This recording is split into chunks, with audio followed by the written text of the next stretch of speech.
Next gen prime YouTube channel நேயர்களுக்கு astro KS ஐயங்காரின் பணிவான நமஸ்காரங்கள்.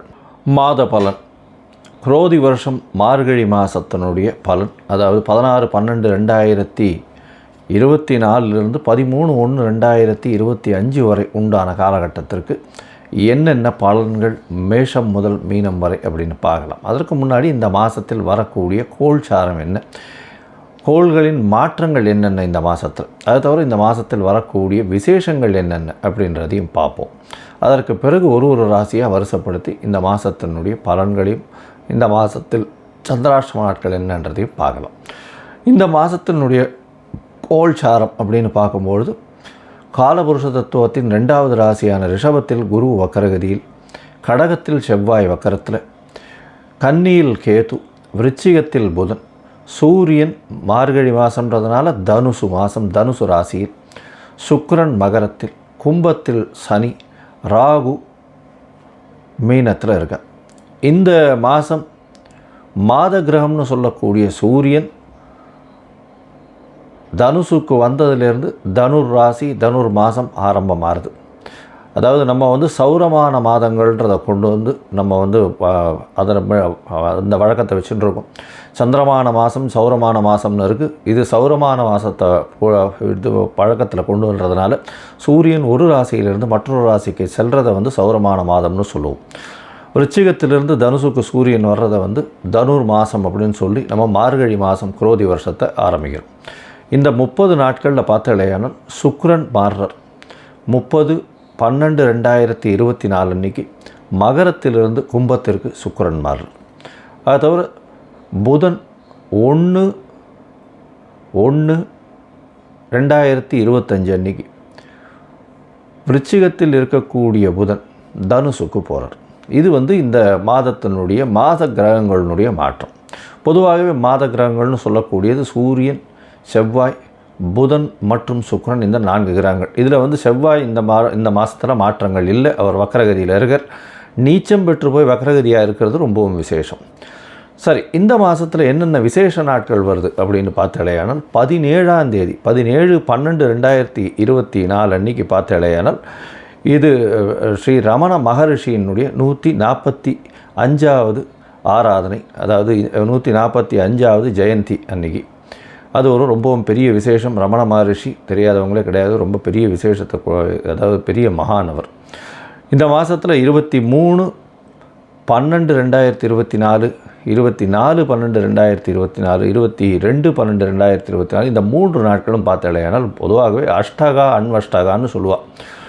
அதாவது தேய்பிரையில் வரக்கூடிய சப்தமி, அஷ்டமி, நவமி, மார்கழி மாதம், தை மாதம், மாசி மாதம், பங்குனி மாதம், இந்த 4 மாதங்களும் தர்ப்பணம் பண்ணுறது ரொம்பவும் வசதி. அஷ்டகா அன்வஷ்டகான்னு சொல்லுவாள். பொதுவாகவே ஒரு வருஷத்துக்கு 96 நாட்கள் நம்மளுடைய பித்திருக்களுக்கு தர்ப்பணம் கொடுக்கணும்னு சொல்லியிருக்கு.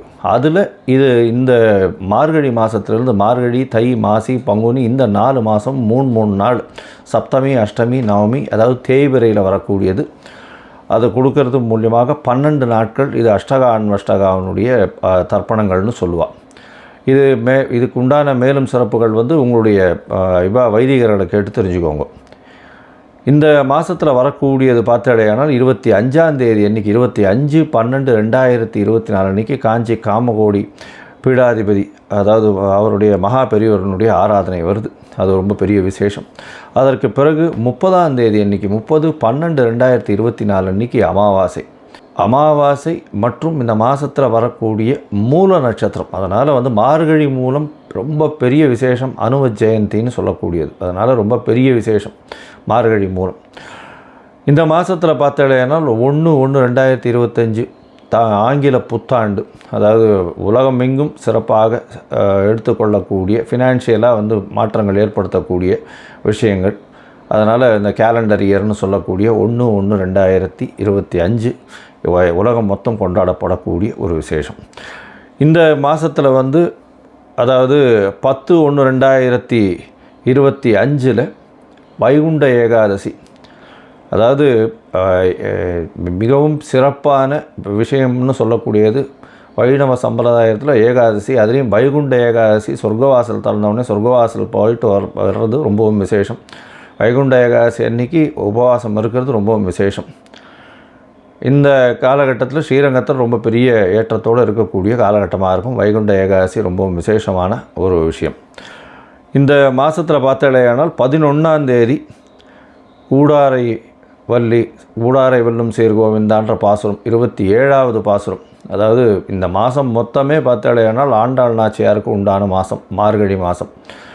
பொதுவாகவே மார்கழி மாதம்னு சொல்லக்கூடியது தேவர்களுக்கு, அதாவது இந்த தட்சிணாயனம்ன்றது ஈவினிங் டைம், அதாவது ராத்திரி பொழுதுன்னு சொல்லக்கூடியது. இது அதிகாலை பிரம்ம முகூர்த்த நேரம்னு சொல்லக்கூடியது. ஏன்னா இதுக்கு அடுத்த மாதம் பார்த்தாலேயானால் தை மாதம் வந்துடுறது, உத்தராயணம் பிறந்துடும். அதனால் இது பிரம்ம முகூர்த்த காலம்னு சொல்லக்கூடியது இந்த மார்கழி மாதம். அதனால் எல்லோரும் கார்த்தால் ஒரு 4 மணி 4:15 மணிக்கே எழுந்து திருப்பாவை சொல்கிறதும் திருவம்பாவை சொல்கிறதும் ரொம்ப விசேஷம். ஆண்டாள் நாச்சியார் 12 ஆழ்வார்களில் அவரும் ஒருத்தர். அதாவது ஒரே ஒரு பெண் ஆழ்வாராக இருக்கிறது பெரிய விசேஷத்தை கொடுக்கும். அவர் சொன்னது இந்த திருப்பாவை 30 சொல்கிறது ரொம்ப விசேஷம். இந்த 27வது பாசுரம் பெரிய விசேஷத்தை கொடுக்கக்கூடியது. கூடாரை வெல்லும் சீர்கோவிந்தான்ற பாசுரம் அது இந்த 11ஆம் தேதி 11/1/2025 அன்றைக்கி வருது. 13ஆம் தேதி போகி பண்டிகை. அது தவிர போகி பண்டிகைன்னா இந்த மாதம் முடியறது. 14ஆம் தேதிக்கு மகர சங்கராந்தி ஆரம்பிச்சுடுறது, தை மாதம் ஆரம்பிச்சுடுறது. 13ஆம் தேதியோடு இந்த மாதம் முடிஞ்சுடுறது. இந்த மாதம் மொத்தமே ரொம்பவும் விசேஷமான நாட்களாகவே இருக்கும். ஏன்னா 30 நாட்களும் சிவன் கோவில்லையும் சரி வைணவ கோவில்லையும் சரி ரொம்பவும் விசேஷமாக இருக்கும். வைணவ கோவில் எல்லாவற்றிலும் திருப்பாவை சத்தங்களும் திருப்பாவை பாடல்களும் திருப்பாவை பஜனைகளும் கார்த்தால இருக்கும். சிவன் கோவிலில் பார்த்தாலேனால் மாணிக்கவாசகர் எழுதின திருவம்பாவை ஃபுல்லாகவே போயின்னு இருக்கும். இந்த மாதம் மொத்தமே early மார்னிங் ஒரு 4லேருந்து 4:30க்குள்ளே இந்த காலங்காத்தால் ஓசோன் லேயரும் நல்லபடியாக இருக்கும்னு சொல்லுவாள். அந்த மாதிரில early மார்னிங் எழுந்து வெளியில் போய் அந்த சில்னஸில் இருந்து மூச்சு பயிற்சி பண்ணுறது, அதை தவிர அந்த பஜனையில் சேர்ந்துக்கிறது, இதெல்லாம் உடல் நலத்துக்கு நல்ல ஒரு ஏற்றத்தை கொடுக்கும். இந்த மாதமே ரொம்பவும் வெற்றிகரமான மாதமாகவும் இருக்கும். சரி, இந்த மாதத்தில் மேஷம் முதல் மீனம் வரை, அதாவது மார்கழி மாதம் அந்த குரோதி வருஷத்தில் மேஷம் முதல் மீனம் வரை என்னென்ன பலன்கள் இருக்குதுன்னு பார்ப்போம். அதுக்கு முன்னாடி என்னுடைய மொபைல் நம்பர் கீழே ஸ்க்ராலிங்கில் போயின்னு இருக்கோம். உங்களுக்கு அஸ்ட்ராலாஜிக்கல் கன்சல்ட் தேவைப்பட்டதுன்னா எனக்கு ஒரு ஃபோன் பண்ணுங்க. உங்களுடைய date, time, place of birth, உங்களுடைய பெயர் மற்றும் தாய் தகப்பனார் பெயர் அனுப்புங்க. என்னுடைய கட்டணம் என்னன்னு சொல்கிறேன். அந்த கட்டணத்தை அனுப்பினதுக்கப்புறம் உங்களுடைய ஜாதகத்தை போடுறேன். சந்தி இருக்கான்னு பார்க்கணும். உங்களுடைய ஜாதகத்தில் லக்ன சந்தி, ராசி சந்தி, நட்சத்திர சந்தி, நட்சத்திர பாத சந்தி, இதெல்லாம் எது இருக்குது அப்படின்றத பார்க்கணும். ஏன்னா பொதுவாகவே பார்த்தோன்னா எனக்கு தெரிஞ்சவா என்கிட்ட வரக்கூடிய கிளைண்ட்ஸ் எல்லாம் பார்த்தோன்னா 40 வயசு 50 வயசு 60 வயசு ஆகுது. அவளுக்கெல்லாம் பார்த்தோன்னா மிருகசீரிஷ நட்சத்திரம் நினச்சின்னு சொல்லிட்டு இருக்கா. ரிஷபராசின்னு சொல்லிட்டு இருப்பா, ஆனால் மிதுன ராசியில் இருப்பா. ஏன்னா உடைப்பட்ட நட்சத்திரங்களில் பார்த்தாலேயானால் இந்த பாதங்கள் மாறுபடும் பொழுது பொதுவாகவே அது ராசியும் மாறுபட்டு போயிடும். அதாவது குரு நட்சத்திரம், செவ்வாய் நட்சத்திரம், சூரிய நட்சத்திரம் இதெல்லாம் ரொம்ப பெரிய மாற்றத்தை ஏற்படுத்திடும். அதனால் எந்த ஒரு பாதத்திலையும் மாற்றங்கள் இருந்ததுனால் நிச்சயமான மாற்றங்கள் தெரியும். ஆனால் இந்த உடைப்பட்ட நட்சத்திரங்களில் ராசியே மாறிடும். அப்போது லக்னம் மாற செய்யும். அதனால் எல்லாமே மாறக்கூடியதுனால உங்களுக்கு நல்ல காலம் நடந்துகிட்ருக்குன்னு நினைக்கும் பொழுது அது பிரச்சனையில் இருக்கும். என்னென்னு பார்த்தாலும் சந்தியில் இருக்கும். அதனால் முதல்ல உங்களுடைய டைம் ஆஃப் பர்த்தை போட்டு சந்தி இருக்கான்றதை முதல்ல குறித்ததுக்கு அப்புறம்தான் உங்களுக்கு ஜாதகத்தை போட்டு அதற்கப்புறம் அப்பாயின்மெண்ட் உங்களோட பேசுகிறேன். என்ன எளிய பரிகாரம் அப்படின்றதையும் சொல்கிறேன். சரி, இப்போது மேஷம் முதல் மீனம் வரை குரோதி வருஷம் மார்கழி மாதம் எப்படி இருக்குதுன்னு ஒன்று ஒன்றா பார்க்கலாம். கடகம், புனர்பூசம், பூசம், ஆயில்யம், இந்த 3 நட்சத்திரம் 9 பாதங்களை கொண்ட ராசி. ராசியின் அதிபதினு சொல்லக்கூடியவர் அதிவேகமாக செல்லக்கூடிய சந்திரபகவான். இந்த மாதத்தில் கடகராசிக்காரர்களுக்கு நல்ல ஒரு ஏற்றம் இருக்கும். ஏன்னா இவ்வளோ நாளாக பார்த்தோன்னா அவளுக்கு அஷ்டமத்து சனி இருக்கிறதுனால கொஞ்சம் பிரச்சனைகள் அதிகமாகவே இருந்திருக்கும். ஏன்னா 8ஆம் இடத்துல சனி பகவான் ஆட்சி பெற்று போயிருக்கக்கூடிய காலம். அதனால் பிரச்சனைகள் கொஞ்சம் அதிகமாகவே இருக்கக்கூடிய காலகட்டமாக இருக்கும். வேலையில் மாற்றம், வேலையில் பிரச்சனைகள், வேலையில் இடமாற்றம் கிடைக்கும். வேலையில் உங்களுடைய எஜமானர்கள் இல்லைன்னா உங்களுடைய மேனேஜர்ஸ் பிரச்சனைகளை கொடுக்கக்கூடிய காலகட்டமாக அமைஞ்சிருக்கும். இப்போ பார்த்தோன்னா உங்களுடைய ராசிக்கு 5, 10 அதிபதினு சொல்லக்கூடியவர் பெற்றவர், அதாவது செவ்வாய் பகவான் உங்களுடைய ராசியிலேயே நீச்சம் பெற்றவர்.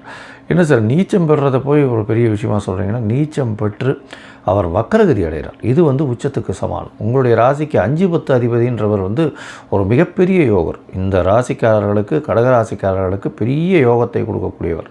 அவர் உங்களுடைய ராசியிலேயே நீச்சம் பெற்று போயிருக்கிறதுனால உடல் நலத்தில் ஏற்றம் இருக்கும், கவலைப்பட தேவையில்லை.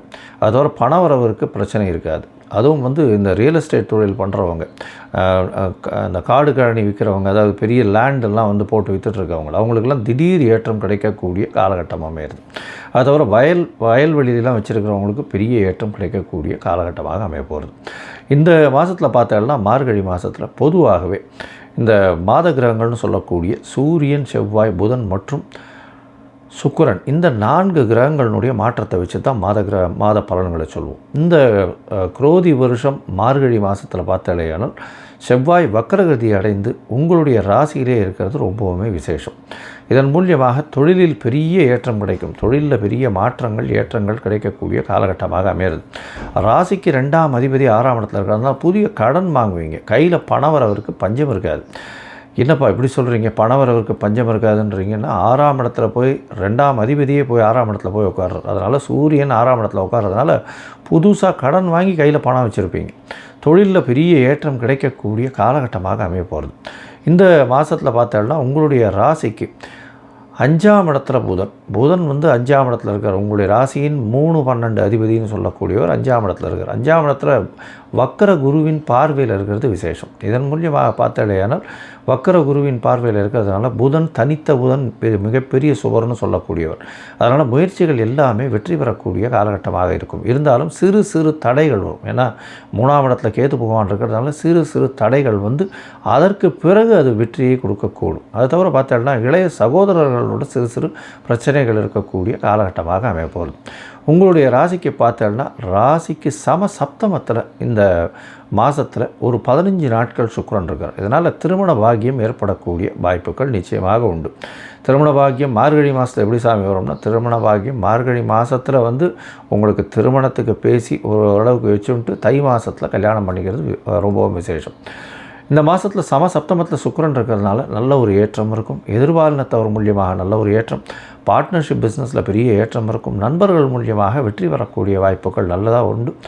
நண்பர்கள் மூலியமாக நல்ல ஒரு ஏற்றமான செய்தி வரக்கூடிய காலகட்டமாக அமையப்போகுது. உங்களுடைய ராசிக்கு பார்த்தாலேயானால் 8ஆம் இடத்துல சுக்கிரன் போல், அதாவது 4-11 அதிபதி அப்படின்னு சொல்லக்கூடியவர். 4ஆம் அதிபதி, அதை தவிர 11ஆம் அதிபதி 8ஆம் இடத்துல போய் மறைந்து சனியோடு சேர்ந்து இருக்கக்கூடிய காலகட்டம். படிக்கக்கூடிய பசங்கள்லாம் வெளிநாடு போய் படிக்கணும்னு நினைக்கிறவாளுக்கு, போஸ்ட் கிராஜுவேஷன், மாஸ்டர் டிகிரிஸ் படிக்கிறவாளுக்கெல்லாம் நிச்சயமாக வெளிநாடு கண்டிப்பாக கிடைக்கும். ஆனால் அவர்கள் நினைத்த யூனிவர்சிட்டி கிடைக்காது. அதோட கொஞ்சம் கிரேடு கம்மியாக இருக்கக்கூடிய வாய்ப்புகள் மிகவும் அதிகம். ஆனால் வெளிநாடு போகக்கூடிய பாக்கியம் உண்டு. ஏன்னா 12ஆம் அதிபதியும் 6ஆம் இடத்துல போகிறார். அதை தவிர உங்களுடைய ராசிக்கு 4ஆம் அதிபதியும் 8ஆம் இடத்துல போயிருக்கிறது பெரிய விசேஷம். இதை தவிர பார்த்தாலேயானால் 8ஆம் இடத்தில் சனி பகவான் இருக்கிறதுனால வேலையில் மாறுதல்கள் சிறிது வரும். அதை தவிர உங்களுக்கு கீழே ஒர்க் பண்ணுறவங்க கொஞ்சம் பிரச்சனையை கொடுப்பாங்க. இதை தவிர பார்த்தாலேயானால் வண்டி வாகனங்களில் போகும்போது ரொம்ப ஜாகிரதையாக போகிறது ரொம்பவும் நல்லது. ஏன்னா தேவையற்ற பழக்கங்கள் மூலியமாக பிரச்சனைகள் வரக்கூடிய வாய்ப்புகள் நிச்சயமாக உண்டு. இந்த மாதத்தில் பார்த்தாலேனா உங்களுடைய ராசிக்கு 10ஆம் இடம், அதாவது 9ஆம் இடத்துல ராகு பகவான் இருக்கிறதுனால நல்ல ஒரு ஏற்றம். தந்தையின் உடல்நிலையில் சற்று பின்னடைவு இருந்தாலும் சிறு சிறு செலவுகள் ஏற்படக்கூடிய வாய்ப்புகள் நிச்சயமாக உண்டு. தாயின் உடல்நிலையில் நல்ல ஒரு ஏற்றம் இருக்கக்கூடிய காலகட்டமாக இருக்கும். இந்த மாதத்தில் பார்த்தாலேயானால் உங்களுக்கு எல்லா விதமான ஏற்றங்களும் உண்டு. படிக்கக்கூடிய மாணவர்கள் சற்று கொஞ்சம் ஜாக்கிரதையாக கவனம் இது பண்ணி படிக்கிறது ரொம்பவும் நல்லது. இந்த மாதத்தில் பணவரவிற்கு பஞ்சம் இருக்காது. புதிய வேலை அமையக்கூடிய வாய்ப்புகள் உண்டு. வேலையில் மாற்றங்கள், ஏற்றங்கள் இருக்கக்கூடிய காலகட்டமாக அமையும். இந்த மாதத்தில் முயற்சிகள் எல்லாமே வெற்றி பெறக்கூடிய வாய்ப்புகள் உண்டு. இருந்தாலும் சில நாட்கள் முயற்சிகள் தள்ளி போடணும். அது சந்திராஷ்டம நாட்கள்னு சொல்கிறோம். சந்திராஷ்டமம்னா உங்களுடைய ராசிக்கு 8ஆம் இடத்துல சந்திர பகவான் வரக்கூடிய காலகட்டத்தை சந்திராஷ்டமம்னு சொல்கிறோம். இந்த சந்திராஷ்டம காலம் 3/12/2024 5/12, அதாவது 3/1/2025 5/1/2025 வரலும் இருக்குது. இந்த 2 நாட்கள் கொஞ்சம் ஜாகிரதையாக இருக்கிறது நல்லது. இந்த காலகட்டத்தில் புதிய முயற்சி வேண்டாம், வெளியூர் வெளிமாநில பிரயாணம் வேண்டாம்னு சொல்கிறோம். ஒருவேளை சந்திர பகவானுக்கு உண்டான எளிய பரிகாரம்னு சொல்லக்கூடிய ஒரு அரை டம்ளர் பால் அருகில் இருக்கக்கூடிய சிவன் கோயிலில் கொடுத்துட்டு போகிறதன் மூலியமாக சந்திராஷ்டமத்தின் தாக்கம் நிச்சயமாக குறையும். இந்த சந்திராஷ்டம காலகட்டத்தில் நிச்சயமாக புதிய முயற்சிகள் வேண்டாம். இந்த மாதம் எல்லா விதமான ஏற்றங்களும் நடக்கும். நீங்கள் இந்த திருவாதிரை இந்த சிவன் கோவிலுக்கு போய்ட்டு வாங்க. இந்த திருவாதிரை வரும்பொழுது சிவன் கோவிலுக்கு போய்ட்டு வாங்க. திருவாதிரைக்கு அந்த களி பண்ணி கொடுப்பாங்க. அது தவிர திருவாதிரைக்கு விரதம் இருப்பாங்க. இது கண்டிப்பாக இது பண்ணிட்டு வர்றதன் மூலியமாக உங்களுக்கு எல்லா விதமான ஏற்றங்களும் நிச்சயமாக இந்த மாதம் வரும்.